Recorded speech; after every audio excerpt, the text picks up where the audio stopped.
प्रिय विद्यार्थियों, नमस्कार। प्रत्ययों की श्रृंखला चल रही है जिसमें हमने कृत प्रत्यय पढ़ा था और उसके बाद तद्धित प्रत्यय पढ़ा है। आज का जो अपना चैप्टर है वो स्त्री प्रत्यय के बारे में आज अध्ययन करेंगे।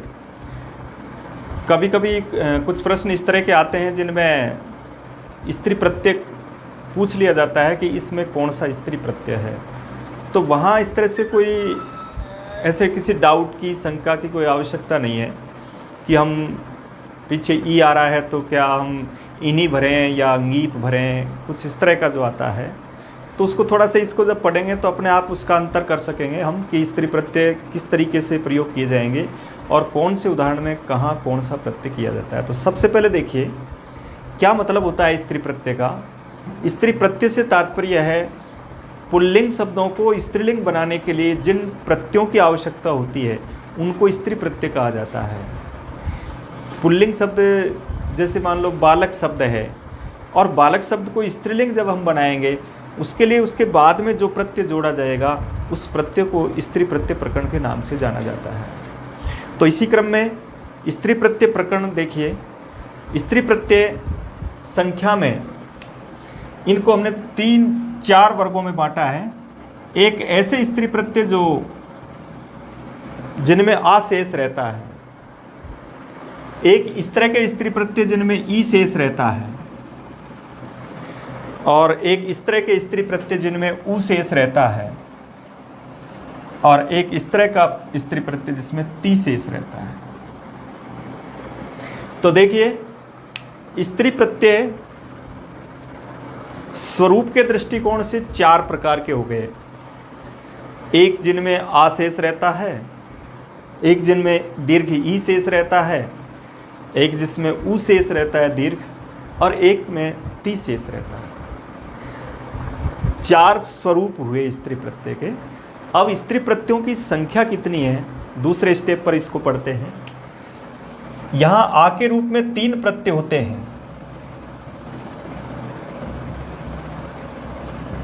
एक का नाम टाप प्रत्यय है, एक का नाम चाप और एक का नाम डाप। इन तीनों में आ शेष रहता है, इसलिए आ से संबंधित कितने प्रत्यय हुए? 3। सभी के पश्चात प है टाप, चाप और डाप के नाम से। इसी तरह से जिनमें ई शेष रहता है वो भी 3 प्रत्यय है। एक का नाम ngीप है, दूसरे का नाम ngीस है और तीसरे का नाम ngीन है।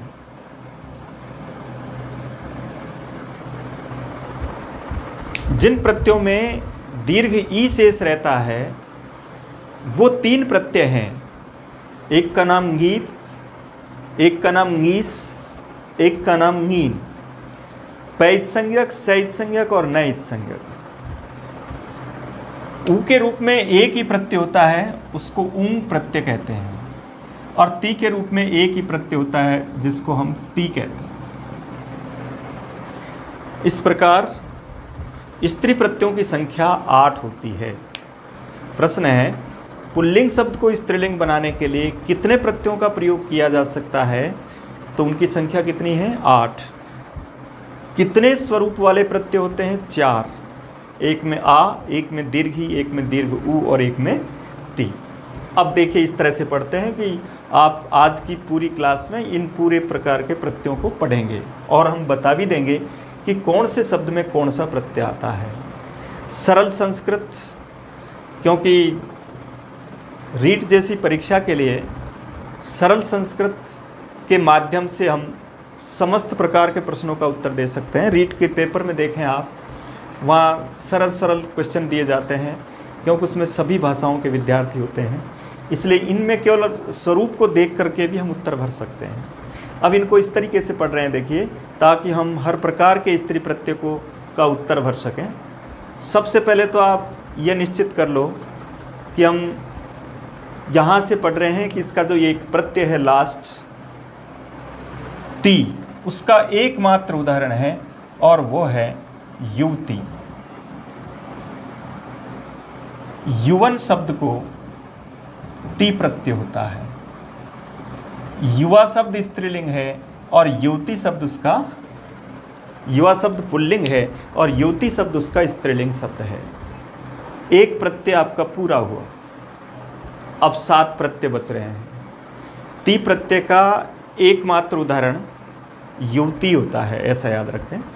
और युवती का पुल्लिंग शब्द युवा होता है और उसका मूल शब्द युवन होता है। युवन शब्द से हम ती प्रत्यय जोड़ते हैं, जिन शब्दों के लास्ट में न है, न का लोप होकर के युवती शब्द बनता है। युवती शब्द के पीछे विसर्ग है और ये युवती शब्द स्त्रीलिंग शब्द है। अब पूछा जाता है युवती में कौन सा प्रत्यय है, तो ती प्रत्यय है। युवा शब्द का स्त्रीलिंग क्या बनेगा, तो वहाँ आपको युवती उत्तर बनना है। तो लास्ट 8वां प्रत्यय आपका पूरा हुआ, कौन सा, ती। कौन सा उदाहरण, युवती। क्या देखना है हमको, युवन शब्द के पश्चात ती प्रत्यय विसर्गांत, और इसके बाद इसका पुल्लिंग शब्द क्या बताना है आपको, युवा। मूल शब्द क्या बताना है युवा शब्द का, युवन। तो युवन शब्द से ती प्रत्यय जोड़ा गया, युवती बनेगा। तो इस तरीके से एक प्रत्यय आपका समाप्त हुआ, ती नाम का प्रत्यय। अब देखिए इसके बाद पहले एक एक वाले को हम पढ़ रहे हैं। क्रम तो यहाँ से है, लेकिन जहाँ सरल है उसको पढ़ना चाहिए। उसको आपने पढ़ लिया है, वो पूरा हो चुका है। अब ऊंग प्रत्यय पढ़ रहे हैं। ये उकारांत शब्द से ऊंग प्रत्यय जोड़ा जाएगा। ऊंग उता इस तरह का एक सूत्र है, और यहाँ इस तरह का प्रत्यय, यानी जो शब्द ह्रस्व उकारांत है उनको जब दीर्घ उकारांत कर दिया जाता है तो वो शब्द स्त्रीलिंग हो जाते हैं। जैसे कुरु शब्द है, कुरु शब्द ह्रस्व उकारांत है, इसके पीछे विसर्ग है, ये पुल्लिंग शब्द है। और इसका स्त्रीलिंग जब बनाएंगे तो ये कुरु शब्द दीर्घ उकारांत बनेगा। ये स्त्रीलिंग है, ये पुल्लिंग। तो याद रखें, ह्रस्व उकारांत शब्द में यहाँ भी निश्चित शब्द पढ़े गए। उन निश्चित शब्दों के पश्चात, ह्रस्व उकारांत के पश्चात उनको दीर्घ उकारांत बनाने पर वहाँ प्रत्यय होता है ऊंग प्रत्यय, और वहाँ दीर्घ के रूप में कुरु। तो इसको स्त्रीलिंग बताना है, इसको पुल्लिंग बताना है। पूछा जाए इसका स्त्रीलिंग शब्द क्या बनेगा, तो इस तरह का उत्तर। इस तरीके से एक शब्द जैसे पंगु, ह्रस्व उकारांत है। पंगु शब्द पुल्लिंग है, लेकिन ये पंगु शब्द स्त्रीलिंग है। यहाँ दीर्घ ऊ है और यहाँ ऊंग प्रत्यय है। तो जहाँ पर ह्रस्व उकारांत शब्द को दीर्घ उकारांत बनाया गया, वहाँ वो शब्द ऊंग प्रत्यांत होगा। और वो पुल्लिंग शब्द को स्त्रीलिंग बनाने के लिए इनका प्रयोग किया जाता है। एक है जैसे वामोरु, तो यहां भी इसको दीर्घ कर देंगे, वामोरु। उरु शब्द जहां जिसके पीछे आएगा और उस उरु शब्द को दीर्घ ऊ कर दिया जाएगा, तो वो शब्द उसका स्त्रीलिंग होगा। ह्रस्व उकारांत के रूप में वो शब्द पुल्लिंग होगा। वामोरु में रू में ऊ ह्रस्व हो तब वो स्त्रीलिंग, वो पुल्लिंग शब्द है। और जहाँ दीर्घ उकारांत और विसर्ग इसमें भी रहेगा। लास्ट के दोनों प्रत्ययों में हम विसर्ग वाला ही पढ़ रहे हैं, और वहाँ दोनों में विसर्ग रहता है, ह्रस्व में भी और दीर्घ में भी। ह्रस्व वाला पुल्लिंग है, दीर्घ वाला स्त्रीलिंग है। एक शब्द ऐसा है इसमें, स्वसुर, ये पुल्लिंग है, लेकिन ये एक ऐसा शब्द है जिसके लास्ट में ऊ नहीं है, लेकिन इसको भी ऊंग प्रत्यय होता है और ये स्वश्रु शब्द बनता है। तो स्वसुर शब्द का स्त्रीलिंग शब्द बनेगा स्वश्रु। यहाँ भी दीर्घ है, यहाँ भी यही प्रत्यय है, यहाँ भी विसर्ग है। स्वसुर है, ससुर को कहेंगे, स्वश्रु सास को कहेंगे। वामोरु उरु जंघा के लिए प्रयोग किया जाता है। ऐसे कई शब्द मिलेंगे, वामोरु, संहितोरु, सफोरु। तो उरु शब्द जहाँ आएगा उसको दीर्घ उकारांत कर दिया जाएगा, वो शब्द आपका ऊंग प्रत्यांत स्त्रीलिंग शब्द माना जाएगा। याद रखें, जब भी इन ह्रस्व उकारांत को दीर्घ उकारांत में लिखा जाए और पूछा जाए कौन सा लिंग है, तब आपको स्त्रीलिंग उत्तर भरना है, इतर वाले को पुल्लिंग भरना है। और इस तरीके से ये 2 प्रत्यय समाप्त हुए। तो दोनों प्रत्यय आप बिल्कुल कर सकते हैं, कोई किसी प्रकार की गलती नहीं हो सकती। ती प्रत्यय में एक ही उदाहरण है युवती, जो युवन शब्द से जुड़ता है, उसका पुल्लिंग एक वचन में युवा शब्द बनेगा, मूल शब्द युवन होगा, स्त्रीलिंग में उसको युवती शब्द बनाएंगे। ऐसे ही प्रश्न आ सकता है युवन शब्द का स्त्रीलिंग क्या रूप बनेगा, तो युवती बनाना है। कौन सा प्रत्यय है, तो ती प्रत्यय बनेगा। ऊं प्रत्यय में दीर्घ ऊ आएगा और उकारांत शब्दों से ये प्रत्यय जोड़ा जाएगा। केवल एक ही ये शब्द ऐसा है स्वसुर, जिसमें हम उकारांत शब्द नहीं है और इसको भी ऊं प्रत्यय करते हैं। तो स्वश्रु शब्द भी पूछा जा सकता है, कहीं कोई ऐसा पैराग्राफ आ सकता है जिसमें स्वसुर और स्वश्र की चर्चाएं होती है, उनका वर्णन आता है कोई पैराग्राफ में इस तरह का, जैसे किसी वधू के बारे में कोई पैराग्राफ दिया जाता है तो वहाँ ये शब्द आएंगे और उनमें आपको स्वश्रु शब्द में ऊं प्रत्यय स्त्रीलिंग बताना। इस तरीके से हम दो प्रत्यय पढ़ चुके हैं, दोनों प्रत्यय हम आराम से कर सकते हैं। इस जैसे ही उदाहरण होंगे। उरु शब्द किसी में भी जुड़ करके आ सकता है, तब भी आपको यही भरना है। अब हम चर्चा करते हैं इन दो शेष रहे दो स्वरूप वाले प्रत्ययों की, जिनमें आ और ई। आ के रूप में टाप, चाप और डाप रहता है, इधर ई के रूप में गीप, गीस और गीन रहता है। ये बिल्कुल क्लियर है, इनको आप आराम से कर सकते हैं। अब देखिए इसके बाद अब हम आ वाले प्रत्यय लेते हैं 3। इनको भी आप देखिए इस तरह से बिल्कुल सरलता से पढ़ सकते हैं।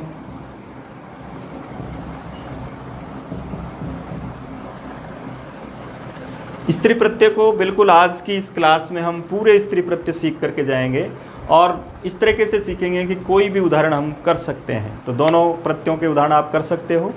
इसके बाद अब आप देखिए आकारांत स्त्री प्रत्यय 3 होते हैं, एक का नाम टाप है, एक का नाम चाप है और एक का नाम डाप है। और तीनों से संबंधित तीनों में ही आ शेष बचता है, यानी लास्ट में आ होगा और वो शब्द स्त्रीलिंग होगा। तो इनमें से आपको तीनों में से कोई एक उत्तर भरना है और उस एक उत्तर को भरने के लिए सबसे पहले याद रखें इस तरीके से कि सबसे पहले मैं इनको देख रहा हूँ। देखिए चाप और डाप ये कम उदाहरणों वाले दोनों प्रत्यय हैं, तो उन दोनों को अगर हम पढ़ लेते हैं तो शेष टाप रह जाएगा और सबसे बड़ा आकारांत जो प्रत्यय है वो टाप है और सभी ज़्यादातर उदाहरण इसके होते हैं। तो इसमें देखिए चाप और डाप में किस तरह के उदाहरण होंगे। डाप में देखें सबसे पहले डाप प्रत्यय जब स्त्री प्रत्यय में लगेगा तब वो इस तरह के शब्दों में लगेगा। पीछे नकारांत शब्द आते हैं, ऐसे शब्दों में डाप प्रत्यय का प्रयोग किया जा सकता है। तो मुश्किल से आप इस तरह के शब्द याद रखें। देखिए इनके पीछे न है, मन शब्द आ रहा है। इसी तरह से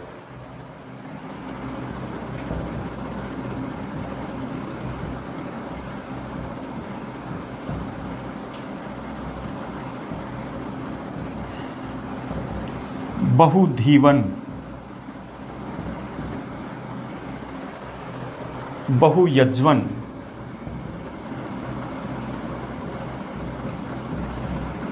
देखिए ये सभी उदाहरण एक विशेष बात देख रहे होंगे आप उदाहरणों में, सबके पीछे न है, हलंत, नकारांत शब्द हैं ये। डाप प्रत्यय में इनमें नकारांत शब्द के साथ ये प्रत्यय किया जाएगा और इनमें इस तरह का उदाहरण होगा। सीमा, दामा, बहुराजा, बहुधीवा, बहुयज्वा।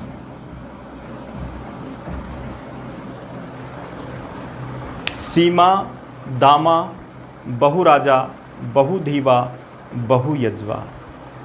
बहु शब्द पहले जुड़ा हुआ है, उसके पश्चात नकारांत शब्द है, उनके पश्चात अगर आ रहा है, इसका मतलब उसमें हमको टाप नहीं भरना है, उसमें हमको चाप नहीं भरना है, उसमें हमको क्या भरना है, डाप।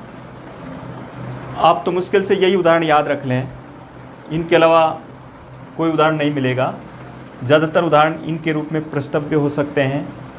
मुश्किल से इनमें भी 5 में से भी स्टार्ट के 3 अच्छी तरह से पढ़ लें आप।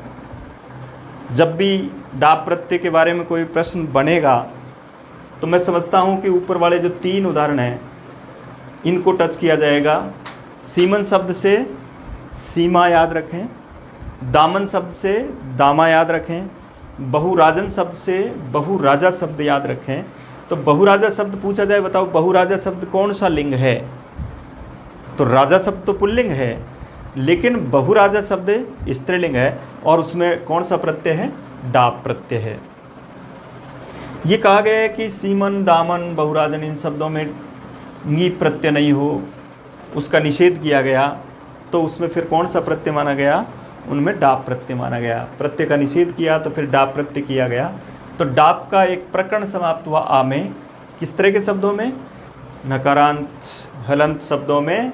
ऐसे शब्दों में कभी भी ये प्रत्यय नहीं होगा, ऐसे शब्दों में कभी भी ये प्रत्यय नहीं होगा। इसलिए याद रखें कि यह नांत शब्दों में कौन सा, अगर स्त्री प्रत्यय पूछा जाए कौन सा है, तब आपको ये भरना है, उसमें डाप प्रत्यय भरेंगे। इसके बाद अब पढ़ लेते हैं हम छोटा सा एक प्रत्यय चाप, ताकि फिर बचेगा वो कौन सा होगा? टाप। चाप प्रत्यय में थोड़ा सा एक सिद्धांत कुछ अलग है, सिद्धांत को दूर रखें। हमको ये पहचानना है कि शब्द में कौन सा प्रत्यय। तो हम तो एक छोटे से उदाहरण से स्टार्ट कर रहे हैं इसको, चाप को, कि चाप की पहचान क्या हो सकती है। तो चाप प्रत्यय ज़्यादातर जो है इस तरह के कोई यंगंत प्रत्यय, यंगंत शब्द होते हैं। ये तो सिद्धांत की बात है कि यंगंत शब्दों से ज़्यादातर चाप प्रत्यय का प्रयोग किया जाता है। लेकिन आप तो इसको इस तरह से याद रखो कि जैसे मैंने एक उदाहरण लिखा, ये सूर्या, एक लिखा जैसे आवट्या, एक लिखा जैसे कारीसगंध्या। तो यहां भी एक विशेष बात देख रहे होंगे आप कि इसके जो उदाहरण है वो एक अलग ही पहचान लिए हुए हैं। चाप प्रत्यय में आप देख रहे हैं एक इस तरह की स्थिति कि यहाँ लास्ट में जो आ है टाप प्रत्यय का, उससे पहले ये है और उस ये से पहले आधा अक्षर है। तो इसके रूप में जहाँ आपको अगर स्त्री प्रत्यय पूछ लिया जाएगा तब आपको ये भरना, तब उसमें क्या भरेंगे हम? चाप। अब इसमें भी ये इस तरह के जो उदाहरण हैं ये भी कम, इसका मुख्य उदाहरण है सूर्या। अगर आता है तो चाप को स्टार्ट किया जाता है, चाप को लिया जाता है, तो वहाँ सूर्या उदाहरण लिया जाएगा। और सूर्या, सूर्य से स्त्री देवता, सूर्य की स्त्री देवता के रूप में, तब वहाँ सूर्य शब्द से चाप प्रत्यय होगा। ये यंगंत, ये प्रत्यय जिसमें जुड़ा हुआ है ना यंग, ये उनमें चाप प्रत्यय लगता है, इसलिए सभी के साथ ये देख रहे हैं हम। उसके पश्चात है, उससे पहले आधा यानी हलंत व्यंजन है। इस तरह की पहचान चाप में करेंगे तो कितना सरल है। देखिए अब तक के जितने भी चार प्रत्यय हमने पढ़े हैं कहीं भी कोई मिस्टेक नहीं। ती से ती युवती, ऊं से ऊ दीर्घ ऊ विसर्ग रस्सूकारांत शब्दों में, डाप में नकारांत शब्दों में पीछे आएगा, चाप में या आएगा और उससे पहले आधा अक्षर होगा। और इस अब स्पष्ट अब बच गया कौन? टाप। अब जो बाकी क्षेत्र बच गया उसके लिए हम कौन सा प्रत्यय बताएंगे? टाप। तीनों में अवस्था है इसलिए थोड़ा प्रतिस्पर्धा है तीनों में, किसको भरें क्या भरें, लेकिन उसका भी बिल्कुल अच्छा समाधान है। इनके आधार पर इनको भरें और इसके आधार पर चाप भरें। बाकी जो स्थिति और स्त्री लिंग शब्द दिखाई दे रहा है तब हमको क्या भरना है? टाप। जैसे एक शब्द लिखा मैंने, ये अज शब्द है और अज से लिखा अजा। अब देखिए आप, अज शब्द से अजा बनाया तो अजा शब्द जो स्त्रीलिंग है ये देखो स्पष्ट है, न चाप की पहचान है न आपका डाप की पहचान है, क्योंकि डाप के रूप में वो शब्द नकारांत नहीं है। इसी तरह जैसे अश्व शब्द है तो यहां अश्वा होगा। इसी तरीके से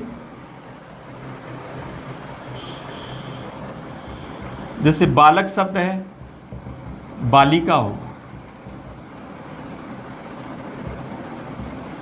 जैसे स है सा होगा, जैसे यह है या होगा,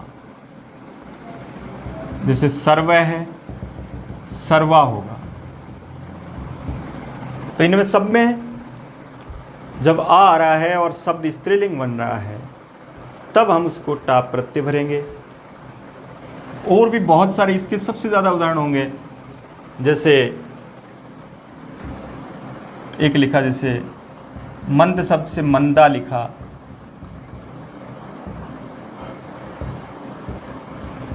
सतपुष्प शब्द से सतपुष्पा लिखा,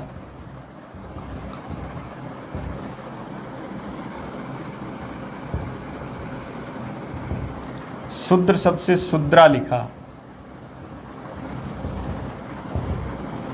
इस तरीके से जहां आकारांत स्त्रीलिंग शब्द होगा, जैसे रमा शब्द है, ये सब टाप प्रत्यांत स्त्रीलिंग शब्द है।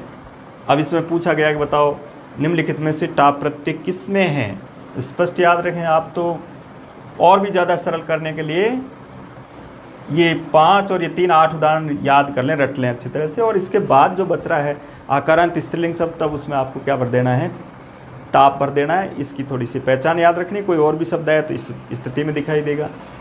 अब यहाँ जैसे एक प्रश्न आया कि भाई राजा, बाला,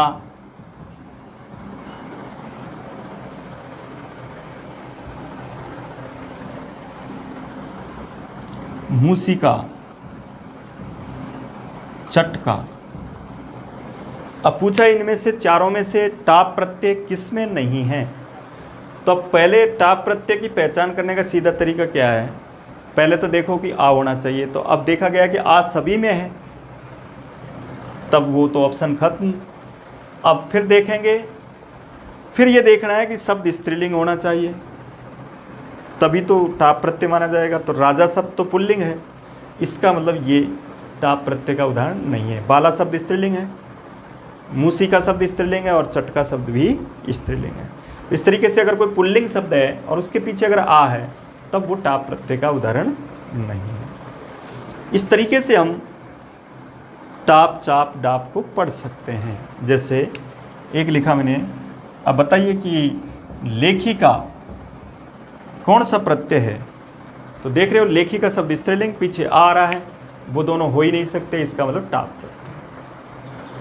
अक को जब इका करेंगे, पुल्लिंग शब्द में जिसके पश्चात अक है, और उसको अगर हम इका करेंगे तो वो आपका टाप प्रत्यय है। इस तरीके से हमने कितने प्रत्यय पढ़े, 3 और 2 5, कुल प्रत्यय कितने होते हैं 8। 3 स्वरूप हमारे खत्म हो गए, कौन कौन से, आ, उ और ती। एक स्वरूप बाकी है हमारा, और वो स्वरूप कौन सा है, ई। उस ई स्वरूप के 3 प्रत्यय और पढ़ रहे हैं हम, उनके उदाहरण देखिए। अब देखिए लास्ट के 3 प्रत्यय और जो इकारांत स्वरूप के रूप में होते हैं, ई के रूप में होते हैं, और वो 3 है। पहला है ngीप, दूसरा है ngीस, और तीसरा है ngीन। 5 प्रत्यय याद हो गए हमको, ती, ऊंग, टाप, चाप और डाप, आ के रूप में, उनके रूप में उसको पढ़ा, आ के रूप में। अब हम ई वाले, जिनके लास्ट में ई रहता है और स्त्रीलिंग शब्द होते हैं, उनमें ई प्रत्यय किसके रूप में माना जाए, ngीप माना जाए, ngीस माना जाए, या ngीन माना जाए। तो इसको भी थोड़ा सा पढ़ने का तरीका यह है। हालांकि कंपटीशन इन 2 में ज़्यादा है, ngीप और ngीस में। इनमें कुछ उदाहरण बराबर कैसे हैं। ngीन को हम बाहर कर देते हैं, ngीन के बहुत कम उदाहरण हैं। यहाँ एक गण पाठ है सारंगवादी, उसके कुछ उदाहरण हैं। सारंग रवि एक है, जैसे वेदी, एक है जैसे नारी, और एक है जैसे ब्राह्मणी। ngीन प्रत्यय कहाँ होगा, पाणिनि ने एक ङीन प्रत्यय का सूत्र लिखा, सारंग्रव वाद्यों ङीत, यानी जहाँ विदादिगण में पढ़े गए जो शब्द हैं जिनमें ए प्रत्यय होता है उनके साथ ङीन प्रत्यय होगा। सारंग्रवादिगण में जो पढ़े शब्द हैं उनके साथ उनका एक एक शब्द मुख्य लिया गया है यहाँ। तो सारंग्रवी, वेदी, एक नरी, नरियो, वृद्धिश्च, नर शब्द रहा जिसका नारी, और एक ब्राह्मण। यहाँ भी नारी शब्द ज़्यादा महत्वपूर्ण है। नारी शब्द किसी भी पैराग्राफ में आ सकता है, तो उसके आधार पर तो ङीन प्रत्यय को यहाँ समाप्त करें और इस तरह से ङीन के ये उदाहरण याद रख लें हम। अब कंपटीशन केवल दो में रहेगा, ङीप और ङीस के रूप में। ङीप और ङीस को भी पढ़ने का ये तरीका है, कुछ जो उदाहरण प्रष्टव्य होते हैं वो इस तरीके से हैं, आप ऐसा याद रखें थोड़ा सा। अधिकतर शब्दों में ङीप ज़्यादा होगा, ङीस के कम नियम हैं। तो ङीप को पढ़ने से पहले 3-4 बातों का ध्यान रखें अच्छी तरह से कि कहाँ कहाँ पर हमको श्योरली ङीप तो भरना ही है।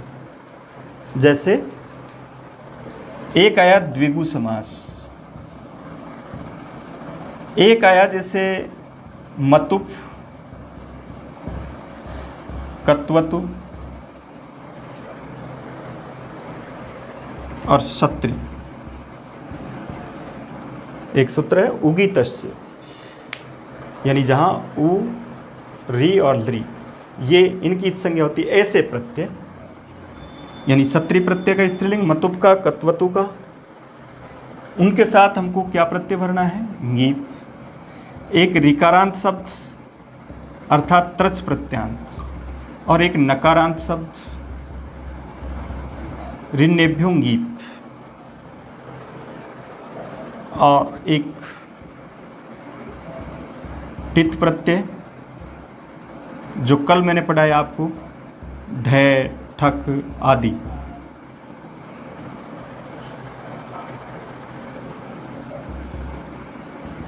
और एक है वयसी, वयस, उम्रवाचक। ये 5 बातें अच्छी तरह याद रखें, यानी इन शॉर्ट में इन 5 बातों को पढ़ना है ङीप प्रत्यय के लिए, और वहाँ उनमें हमको ङीप उत्तर भरना है। देखिए इससे समझें, यानी द्विगु समास का उदाहरण, जैसे पहला पद संख्यावाचक है और उसके बाद में अगर ई जुड़ा हुआ है तब आपको ये उत्तर भरना है। जैसे मैंने एक उदाहरण लिखा त्रिलोकी, जैसे एक उदाहरण लिखा मैंने शताब्दी।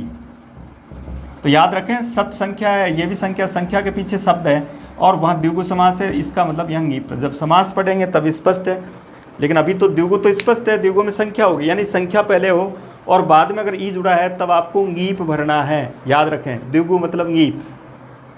त्रिलोकी, शताब्दी, पंचमूली, अष्टाध्यायी सब में क्या होगा? ङीप। ये देखिए मैं आपको पढ़ा चुका प्रत्यय, कल परसों हमने ये प्रत्यय पढ़े थे, मतुप, कत्वतु, क्षत्रि। मैंने बताया कि मतुप प्रत्यय में श्रीमती, कत्वतु प्रत्यय में गतवती, क्षत्रि प्रत्यय में पचंती। मैंने कहा ना पीछे अंति आता है। श्रीमती में मान, मति, मत, और कत्वतु में तवान, तवती, तवत, वान, वती, वत। इनमें जब भी ई दिखाई दे आपको उत्तर क्या भरना है? ङीप। इतना भी याद रखने की जरूरत नहीं, आप तो सीधा याद रखो, मान के स्थान पर अगर मति होता है स्त्रीलिंग में, वान के स्थान पर वती होता है, तवान के स्थान पर तवती होता है, और जहाँ पचंती, पठंती, लिखंती, खादंती ऐसे दीर्घकार आते हैं वहाँ उत्तर हमको ङीप भरना है। तीसरा एक प्रत्यय पढ़ाया था मैंने आपको त्रच, जिसमें बताया था ना कि भाई रचयिता का स्त्रीलिंग रचयित्री है, रचयित्री। और नकारांत शब्द भी पढ़ाए मैंने आपको, कल ही पढ़े थे हमने। जैसे माली शब्द है और उसका स्त्रीलिंग है मालिनी, तो नकारांत न वाला शब्द है, दंड से दंडिनी। तो न वाले शब्द का मतलब, इसका मतलब लास्ट में आपको इसको भी याद नहीं रखें, आप सीधा याद रखें ऐसा। नकारांत से तात्पर्य आप तो यही याद रखो कि जिसके लास्ट में ये आएगा, इसका मतलब वहाँ आपको ये भरना है ङीप प्रत्यय। शॉर्ट में याद रखें, इतने उलझन में भी नहीं फंसे कि त्रिच ऐसा क्या होगा। यानी आप तो याद रखें कि जहाँ ता के रूप में वो शब्द पुल्लिंग है और उसकी जगह त्रि हो रहा है, तब वहाँ ngीप उत्तर भरना है। ता को त्रि होने पर ngीप, इनी आने पर ngीप, और जहाँ मान की जगह मति आएगा, वान की जगह वति आएगा, संख्या आएगा, तब ngीप भरना है। लास्ट का ये टित, ढ, ठक, ये कल ही पढ़ा है मैंने आपको। जैसे जिसके पीछे इक आएगा, जैसे वानी की, इक को इकी किया जाएगा। अब एक शॉर्ट सूत्र बना लें आप ngीप के आसपास कि जहाँ ये आएगा, जहाँ ये आएगा, ठीक है, जहाँ ये आएगा वती आएगा, तवती आएगा, ऐसे शॉर्ट को एक साथ लिख करके ngीप के आगे लिख लें और उसी को बार बार याद करें। स्त्री प्रत्यय गलत होने का कोई प्रसंग ही नहीं आएगा और सबको राइट कर लें। और इसके बाद अगर कोई बचता है उम्रवाचक शब्द जैसे कुमारी, कुमार शब्द पुल्लिंग है, उसके रूप में मुख्य नियम ये हैं ngीप प्रत्यय के। और इसके अलावा अगर कोई बात आती है तब हम उसको ngीस भर दें। ngीस में भी ngीस के साथ मुख्य जो बात है वो ये है कि यहाँ ये ngीस प्रत्यय का जो उदाहरण होगा उसमें एक तो मुख्य यह है कि जहाँ पर सिद्ध प्रत्यय आए, कोई सिद्ध गोरा दिव्य से एक सूत्र है, जैसे नर्तकी, जैसे गौरी, जैसे दाक्षी, जैसे मनुषी। मुख्य नियम इसका यह है सिद्ध गोरा दिव्यश्चय। और एक है इतो मनुष्य जाते, जहाँ पर दक्ष को दाक्षी कहेंगे, मनुष्य को मानुषी कहेंगे, मनुषी कहेंगे। इसके रूप में मत्सी शब्द है। इस तरह के शब्दों में हमको ngीस प्रत्यय उत्तर भरना है। इसका अगर कोई आएगा तो ये इसका मुख्य उदाहरण है, नर्तकी और गौरी और दाक्षी और मनुष्य, चारों उदाहरण। इसके आधार पर हम ngीस के रूप में पढ़ें। जहाँ ये स्थितियाँ आती है वहाँ हम ngीप प्रत्यय। इस तरीके से आज का ये टॉपिक हमारा स्त्री प्रत्यय, जिसमें हमने 8 प्रत्यय पूरे पढ़े और 8 बिल्कुल हम कर सकते हैं। कोई भी ऐसा उदाहरण आए जिसमें पूछा जाए कौन सा प्रत्यय है, तो इनको थोड़ा सा जहाँ जहाँ मैंने कुछ विशेष बातें बताई उनको याद रखें और उसके आधार पर पूरे स्त्री प्रत्यय को आप हल कर सकते हैं। किसी भी पुस्तक के किसी भाग में ऐसे शब्द आएँ तो उनमें आप ऐसा प्रत्यय भरें। पहले ये देख लें कि वो शब्द पुल्लिंग है और उसका स्त्रीलिंग ये शब्द आ रहा है तो वहाँ कौन सा प्रत्यय होगा। धन्यवाद।